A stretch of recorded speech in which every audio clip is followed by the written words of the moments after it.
What's going on, everyone? Welcome to another very exciting episode right here on the MIgardener channel. In today's episode, we are planting out the garden. Finally, we're planting out the garden. I'll tell you what, it's felt like an eternity this year. We're into May, I think it's May 20th today, and we're just now planting out the garden. And I know for some of you, that's your reality. If you're further north, that's maybe been your reality your whole life. I'll tell you, that's not been my reality. Our reality has been planting out the garden late April, like April 20th, April 25th or so. That's usually when we get our garden planted out. So we are an entire month behind schedule. And what I really wanted to come today to talk about was not necessarily all informational.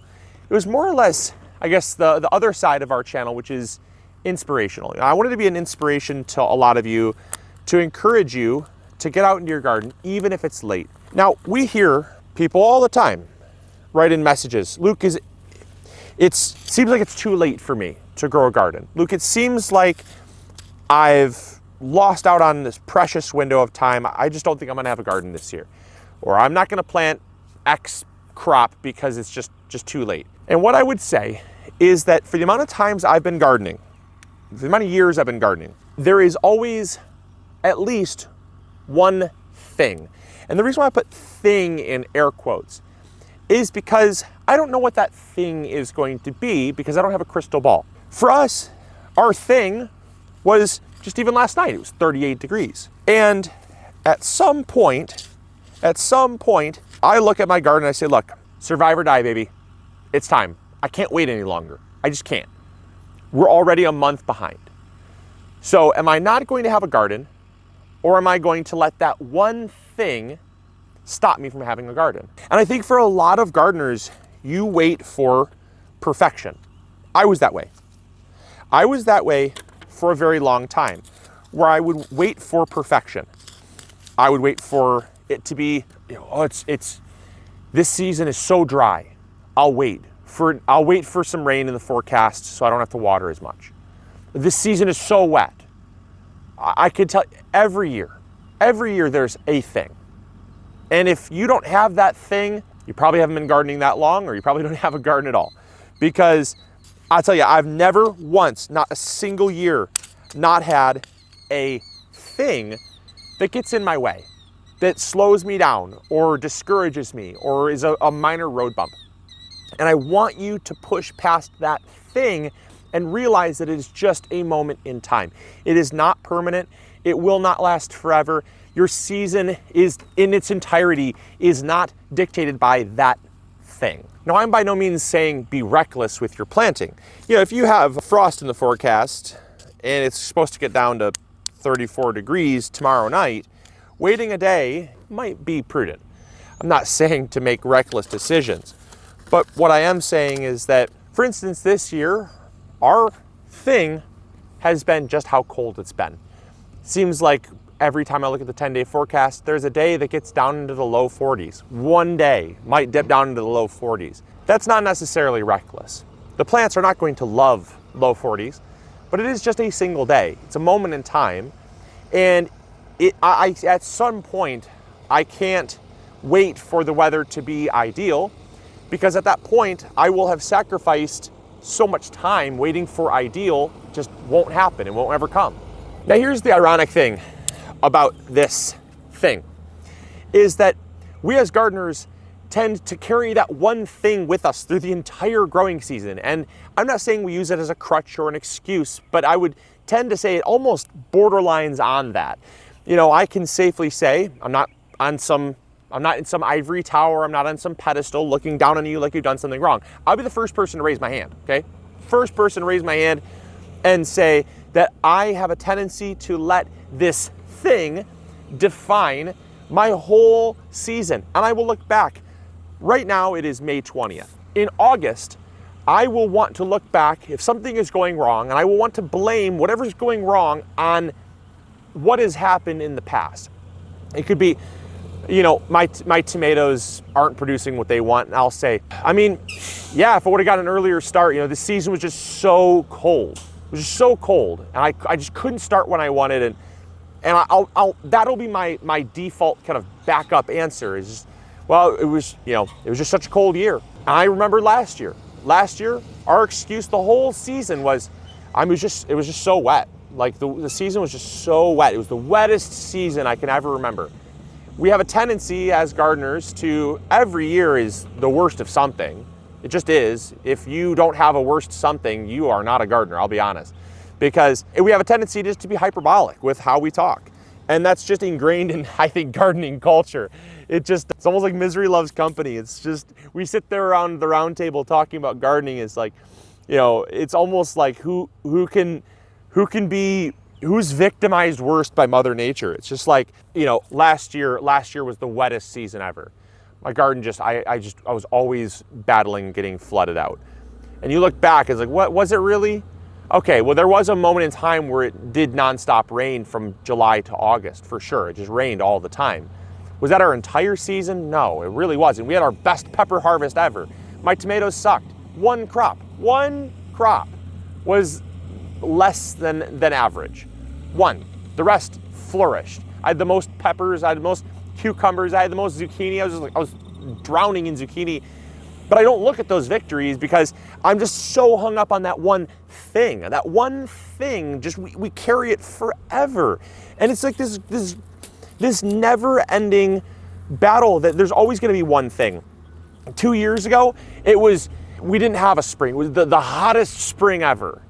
And so like we looked at that and it was like, every time something got above 80 degrees, we're like, well, it's just, it is just the hottest spring ever. And so we didn't have broccoli.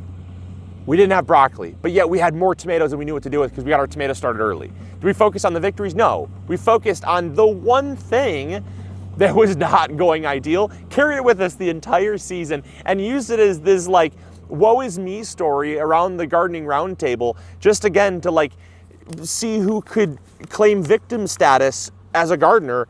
And it just was, it's just, in my opinion, I'm going to make it my utmost goal to stop doing that because I think there's so much amazing stuff that happens in the garden that, I'm late by a month. What are you going to do about it? At the end of the day, what are you going to do about it? There's one reality that I always tend to carry with me every single season, especially when things aren't going my way. My grandpa, who is one of probably my biggest garden mentors, life mentors, all around amazing guy. He would tell me, Luke, this is not meant to sound depressing. Luke, this is not meant to disappoint you. But I realized at an early age that, let's say I live to be 85 years old. If I start gardening when I'm 20, I've only got about 65 years left. And that means that I can really only enjoy a fresh, ripened tomato 65 times. I can only, if I grow everything according to plan, and everything goes perfect, I can only have 65 years of enjoying a beautiful fresh strawberry out of the garden. I can only enjoy smelling the beautiful spring grass 65 times. I can only enjoy feeling the dirt under my fingernails 65 times. And that's assuming you garden until you're 85. He said, what if I decide that I'm, getting old and tired at 75? I'm starting when I'm 20. I'm stopping when I'm 75. Now I have even less. I have even less years to enjoy the beauty that a garden can provide. And he said, it's not meant to sound depressing. It's not meant to disappoint. It's a reality that why focus on something so minuscule that can prevent you from enjoying such precious time. Life is so short. Life is so fragile and so precious. We don't know what tomorrow holds. We don't know what tomorrow brings. And to not enjoy that, to not enjoy this amazing gift that's been given to us, is a far bigger disappointment, a far bigger waste of our energy than it would be to be worried about something we can't even control. So I hope that is also kind of a reminder that you carry with you, because I know that he would want me to share that story. He told me that story so many times. Every time he heard me complaining about the weather, he told me, Luke, remember what I told you? How many more years do you have to enjoy this? So, Grandpa George, that one's for you. So, I'm just getting the garden planted. I'm so stoked to be out here in the garden, getting my hands dirty, playing in the compost, hanging out with you. And, you know, I want to reiterate that every single year there will be sometimes more than one thing, but there's at least going to be one thing. And it's going to be either it's too hot, it's the hottest year ever, it's the coldest spring ever, it's the coldest summer ever, it's the windiest year ever, it's the latest I can ever recall having a frost. There's going to be something. Just wait, there's a million variables. And if you let that one variable slow you down, stop your garden, cause you to focus on the negatives, you will have this weight hanging over your shoulder, or weight hanging, you know, this cloud hanging over your head, I should say, that just never leaves. And I just want to be the first person to say I don't think that's the spirit of gardening. I just do not.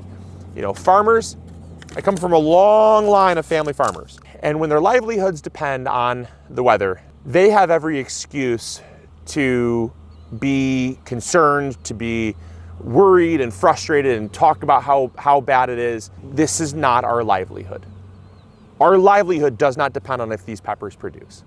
We need to get outside, find the silver linings in everything, find the stuff that will do well, work within our parameters of what we are given with the season that we have, and realize that it's not permanent. It's not going to last forever. And it might affect one crop out of 20 or 30 different crops that we're growing.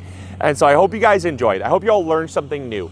I hope that you look at things differently, have a different perspective on gardening. And I really do hope that if you are behind, realize that you have so much season left. Start some seeds, get your garden growing. Do not let that one thing stop you. And I really do hope that this video helps you grow bigger. So as always, this is Luke from the MIgardener channel, reminding you to like this video, subscribe if you haven't already, and we'll catch you all on the next episode. As always, grow bigger. Take care. Bye. Hey, thank you so much for watching today's video. I really appreciate it. If you enjoyed, consider clicking this one. You'll probably enjoy it just as much. I want to thank you for your viewership, because without it, this channel would not be as amazing as it is. Also, if you haven't subscribed, consider subscribing. It's free, and we upload videos every Monday, Wednesday, or Friday. We also have vegetable seeds, fertilizer, or tools. If you need any of those, consider visiting MIgardener.com. Links will be in the description box below. We've got you covered. And as always, we'll see you all in the garden. Take care. Bye.